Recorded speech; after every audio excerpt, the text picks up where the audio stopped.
हाय, कैसे हो? मैं उम्मीद करता हूँ आप सब लोग बहुत अच्छे होंगे, आप भी अच्छे होंगे। आज फिर कुछ बात करने का दिल कर रहा था, मैं आ गया सब लोगों से बात करने के लिए। आज थोड़ा सा अपन बात करेंगे समय को लेकर। समय बहुत महत्वपूर्ण होता है। काफ़ी चीज़ें हैं, मैं समय की कुछ कैलकुलेशन सीखा हुआ हूँ, वो मैं आपको बताऊँगा। समय मतलब कितना इम्पोर्टेंट है समय अपनी लाइफ में। बहुत इम्पोर्टेंट है समय अपनी लाइफ में। जैसे कि अपन देखते हैं 24 घंटे सबके पास होते हैं, मेरे पास, आपके पास, या किसी को भी ले लो। अंबानी को ले लो, टाटा बिरला को ले लो, स्टीफन हॉकिंस को ले लो, किसी को भी ले लो, सबके पास 24 घंटे थे।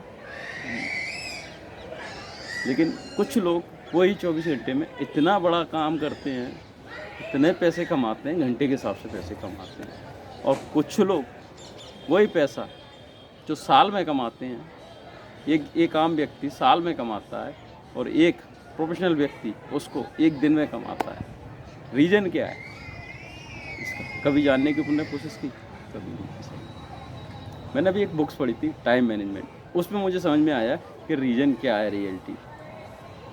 बुक्स ने मेरी आंखें खोल दी सर, टाइम मैनेजमेंट में। तो अपन अपना समय इस तरीके से बर्बाद कर रहे हैं जिस तरीके से अपन सोच नहीं सकते। मेरा कहने का मतलब ये है,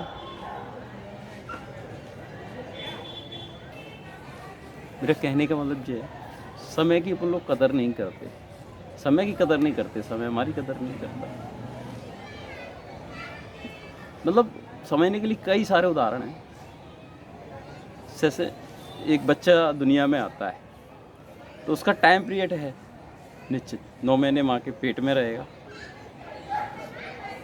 उसके बाद उसको बड़ा होने में 18 साल लगेंगे तो लगेंगे, समझ ना मेरे को? तो इससे समय का और उसका कैलकुलेशन करेंगे ना तो सारी चीज़ें समझ में आ जाएंगी। जैसे सपोज़ कीजिए मैं टाइम मैनेजमेंट पढ़ा, उसमें बहुत अच्छी चीज़ पढ़ी थी कि आप और हम कितने साल जिएंगे। सपोज़ कीजिए एक एवरेज व्यक्ति 70 साल जीता है, 70 से 80 साल जीता है। जो व्यक्ति 70 साल जीता है, जैसे सपोज़ कीजिए मैं तो खैर मेरा तो और लक्ष्य अलग है, तो एक व्यक्ति 70 साल जीता है तो वो जो व्यक्ति 70 साल जीता है उसकी लाइफ एवरेज, एक एवरेज 70 साल जो व्यक्ति जीता है, मान के चलिए कोई व्यक्ति है 70 साल जी रहा है, उसकी उम्र 25 साल, मतलब एवरेज 20 साल निकल गए, 20 साल निकल गए। तो वो 20 साल को एक तरफ कैलकुलेशन कर दो, उसके बाद कितने साल बचे। एक आम व्यक्ति मतलब एक इंसान 18 साल में बड़ा होता है, ग्रेजुएट बनता है, 21 साल उसको लग जाते हैं। 21 साल के बाद वो अपनी ज़िंदगी की शुरुआत करता है।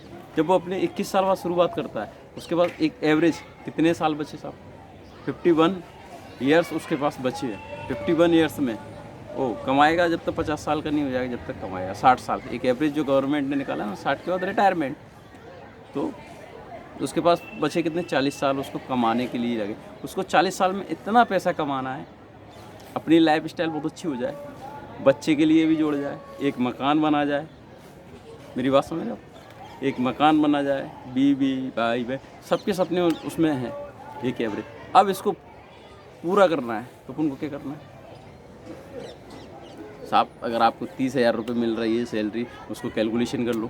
पूरे 40 साल में आपकी सैलरी, आपने कितना पैसा कमाया, ये आपकी सैलरी का कैलकुलेशन निकल के आ गया। उसके बाद आपने 40 साल का कैलकुलेशन निकल के आ जाएगा, उस पैसे से आपको सारी चीज़ें करना है। एक फिगर भी है इसका कैलकुलेशन करने का टाइम, कि हमारे पास कितने दिन हैं, हमारे सेकंड कितने हैं हमारे पास। वो सारी कैलकुलेशन इस बुक्स में दी हुई है टाइम मैनेजमेंट में, कि आप कितने साल जिएंगे, कितने सेकंड आपके बचे हैं और कितने सेकंड आप बर्बाद कर रहे हैं। एक एक सेकंड का, एक एक पल का उस बुक में हिसाब दिया हुआ है। जब आप उस बुक को पढ़ोगे ना, टाइम में समझ में आएगा अपने टाइम की कीमत। आप उसको पढ़ो, मतलब देखो, कहीं ना कहीं अपन जब खाली रहते हैं ना, अपने आप पे काम करो, बुक्स पढ़ो, अपने आप पे काम करो। अपन लोग अपने आप पे काम नहीं करते। कहीं ना कहीं अपन अपना समय या तो फालतू दोस्तों में निकालेंगे या कहीं गपशप में निकालेंगे, फालतू चीज़ों में निकाल देते हैं। अरे वो समय आप बचाइए, उसको मैनेजमेंट कीजिए उस समय का, और आप अपने आप देखिए, समय बचा के आप बहुत कुछ पा सकते हो उसमें। ठीक है, जो कैलकुलेशन की बात कर रहा है ना, एक साल में 365 दिन होते हैं। एक साल का कैलकुलेशन कर दो, 365 दिन से आप कैलकुलेशन कर दो, 365 इंटू 24 घंटे, 24 से ज़्यादा नहीं होते, 24 घंटे, आपकी पूरी साल के घंटे निकल के आ जाएंगे कितने हैं आपके पास। अब आप उसको कैसे बर्बाद करना है आप निकाल लो, और वही घंटों को आप साल से मल्टीप्लाई कर दो, वो पूरा एवरेज आपका निकल के आ जाएगा कि कितना समय है हमारे पास समय को लेकर। अब मैं आपको एक चीज़ बता रहा था, जैसे मैं कह रहा था ना, जिसके बड़े सपने होते हैं वो कैसे जीता है, कैसे उनको बड़ा करता है। जैसे सपोज़ करो मेरे बड़े सपने हैं, मेरे पास 24 घंटे हैं, 24 घंटे आपके पास है, लेकिन मैं ये कोशिश करूँगा कि अपने 5 घंटे, और आप 10 लोग ऐसे व्यक्ति ढूंढूंगा मैं जिनके 10 लोगों के मैं 5-5 घंटे लूँ। कितने घंटे हो गए साहब? एक एवरेज मेरे भी हटा दो, मैंने 10 लोगों का समय खरीद लिया साहब। पैसों से समय खरीदा जा सकता है, लेकिन समय से पैसे नहीं। मतलब मैंने 5 लोगों का समय खरीद लिया, कितने घंटे हो गए साहब? 50 घंटे हो गए मेरे पास। अब 50 घंटे, एक दिन में एक आदमी 50 घंटे काम करेगा तो उसे 50 घंटे के हिसाब से पैसा मिलेगा। मेरी बात समझ रहे हो आप मैं क्या कह रहा हूँ? मतलब एक व्यक्ति, मैं अकेला 5 घंटे काम करूँगा तो मुझे 5 घंटे का पैसा मिलेगा, लेकिन मैंने अब मुझे काम ज़्यादा कराना है तो मैंने वो 10 लोग खरीदे, 10 लोगों का टाइम खरीद लिया, और अब वो लोग काम करेंगे मेरे लिए। मेरे कितने घंटे हो गए? 55 घंटे। मुझे पैसा किस हिसाब से मिलेगा? अगर मैं कोई भी चीज़ का प्रोडक्शन कर रहा हूँ या कोई चीज़ बेच रहा हूँ तो मेरी कितने गुना बेचेगी, उस हिसाब से मुझे पैसा मिलेगा, सामने वाले को उस हिसाब से जाता है। गवर्नमेंट क्या करती है? हर एम्प्लॉय का टाइम खरीद लेती है, तब जाके वो उसको किसी भी चीज़ का अनवेंस करती है, तब जाकर उसको बेनिफिट होता है। कोई भी चीज़ ले लो यार, आज अपन देखते हैं कि एक साधु है, साधु क्या करता है? अपन कहते हैं साहब कुछ नहीं है, अपन तो भजन करने जा रहे हैं, लेकिन भजन करने नहीं जा रहे, वो अपने आप को सिद्ध कर रहा है, अपने आप को जगा रहा है वो व्यक्ति। मतलब ध्यान करता है, एक ध्यान करने का भी समय है। एक अपन अपने मन से अगर ध्यान करें तो अपन जो चाहिए ना वो अपन इस ब्रेन से निकाल सकते हैं। ये सृष्टि, ये प्रगति उसको देती है, जो चाहिए आपको वो मिलेगा आपको, बस अर्धे आपको मांगना चाहिए। ये सृष्टि मीनू कार्ड की तरह है, आप जो चाहिए वो आपको मिलता है। अपन लोग को पता नहीं है इसके बारे में यार।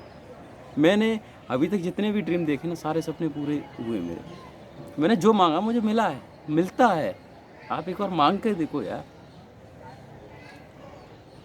समय को मतलब कहीं गलत मिसयूज मत करो। हर समय पे आपको सारी चीज़ें छोड़ना पड़ती हैं। मतलब मेरा कहने का मतलब आप गलत ना ले जाए, अदरवाइज समय जब आता है ना, आपको मूवमेंट के साथ चेंज करना पड़ता है, हर चीज़ चेंज करनी पड़ती है। एक समय आता है, आपको कुछ दोस्त होते हैं आपके, अगर आप 2 दोस्त हैं, पढ़ नहीं रहे, मतलब एक का ब्रेन ज़्यादा मार, और ये आपके और उसके विचार नहीं मिलेंगे। जब विचार नहीं मिलेंगे तो स्वाभाविक वो आपसे छूट जाएगा। आप नहीं जाएंगे छोड़ने, लेकिन विचारों का तालमेल नहीं होगा और वो छूट जाएगा। और जो लोग इस मतलब इस सिद्धांत को समझ जाते हैं वो लोग आगे जाते हैं, जो कई लोग हैं नहीं समझ पाते वो वहीं रहते हैं। मतलब एक छोटा सा उदाहरण है, एक व्यक्ति था, एक गांव में रहता था। 2 दोस्तों की कहानी है, मैं आपको उसके तरीके से बताता हूँ। 2 व्यक्ति थे, 2 दोस्त, बहुत अच्छे दोस्त थे, दोनों में बड़ा कंपटीशन था। गांव में रहते थे, बहुत अच्छे दोस्त थे, काफ़ी अच्छे दोस्त थे वो लोग। एक दिन बैठे बैठे बात कर रहे थे, यार अपन एक काम करते हैं क्या कि यार एक व्यापार है, अपन करते हैं क्या, अपन भैंसे लेके आते हैं। मतलब मैथ में देते हैं ना, उदाहरण मान लो। तो उसने कहा क्या, एक कल्पना करते हैं, उदाहरण मान लो यार कि अपन भैंस लेके आते हैं, कि फिर क्या करेंगे कि भैंस लेके आते हैं यार, भैंस लाएंगे, फिर अपन उनका दूध निकालेंगे, यानी फिर क्या करेंगे कि दूध निकालेंगे, फिर उस दूध को अपन बाज़ार में जाएंगे बेचेंगे, फिर उससे पैसे आएंगे, उससे अपन एक घर बनाएंगे, फिर घर बनाएंगे, घर बनाने के बाद में बहुत अच्छा काफ़ी चीज़ें। और वहीं एक दोस्त था, उसने कहा यार कहीं भैंसें मर गई तो, माने कि मर गई तो कुछ नहीं, घाटे में जाएंगे। तो वही दोनों दोस्त थे, सोच रहे थे। लेकिन वहाँ से कई दिनों बाद दोनों दोस्त उस दिन से अलग अलग हो गए। एक दोस्त शहर में आ गया, एक दोस्त वहीं रहा। मतलब जिसने सोचा कि भैंसें मर जाएंगी वो गांव में ही रहा, और जिसने कल्पना करी वो शहर आ गया, शहर से भैंसें खरीदी, भैंसें खरीद के उसने दूध बेचा। दूध बेचने के बाद बेचते बेचते उसने काफ़ी बड़ी गाड़ियाँ खरीदी उसने, काफ़ी बड़ी फैक्ट्री लगा ली, काफ़ी मतलब बहुत बड़ा हो गया है। अब वो कुछ दिन बाद आता है, अपने गांव आता है, एक बड़ी सी लंबी सी कार में अपने गांव आता है। वो गांव जब आता है तो देखता है नहर के किनारे उसका दोस्त बैठा है। उसने गाड़ी रोकी और बोली, यार क्या हुआ? अपन तो यार फैक्ट्री लगा रहे थे। कि हाँ यार लगा तो रहे थे। उस दिन के बाद मुलाकात हुई, ने बात की, क्या हुआ? कि यार कुछ नहीं हुआ, उस दिन तुमने कहानी सुनाई, मतलब अपन ने विचार किया था कल की थी। तो कह रहा यार मैं गांव शहर चला गया, शहर जाने के बाद मैंने 2 भैंसें खरीदी और दूध बेचा। उसने अपने मतलब आप बीती सारी उस दोस्त को बताई। और फिर उससे पूछता यार तूने क्या किया, तूने भी तो भैंसें खरीदी होंगी? बोलता यार नहीं यार मैंने भैंसें नहीं खरीदी। क्यों? कि यार मेरे उस दिन सोचा कहीं भैंसें मर गई तो फिर मैंने नहीं खरीदी यार, और मैं अपनी लाइफ चलता। मेरा कहने का मतलब दोनों के विचार स्वयं थे, सारी चीज़ें स्वयं थी दोनों के अंदर, लेकिन उसकी भैंसें उसी दिन मर गई जिस दिन उसने सोचा, और सामने वाले ने सोचा, कल्पना की, उसको प्रैक्टिकली किया और वो सक्सेस हो गया। मेरा कहने का उद्देश्य यही है कि अपन हर काम को अगर करेंगे ना, सबसे पहले विचार आता है, फिर उस विचार को अपन सोचते हैं कि यार ऐसा करें, उसके बाद होता चला जाता है। मतलब कोई काम अपन को करना पड़ेगा, बिना करे कुछ नहीं है। Thank you. अच्छा लगता है यार आप सबसे लोगों से। ये तो बाकी अंदर जो चीज़ें हैं पढ़ ली हैं, कुछ चीज़ें हैं तो समझ में आने लगी हैं, तो मेरे को लगा कि बोलना चाहिए। क्योंकि आज के टाइम ना मैं बहुत गलत था। पहले मैं हर किसी को ना एडवाइस देता था और सामने वाला उसका मेरे पे ही वो कर देता था। इसलिए अब नहीं समझा सकते अपन, अपने आप को समझा सकते हैं, वो भी चीज़ें अच्छा लगता है। थैंक यू यार, मिलते रहेंगे।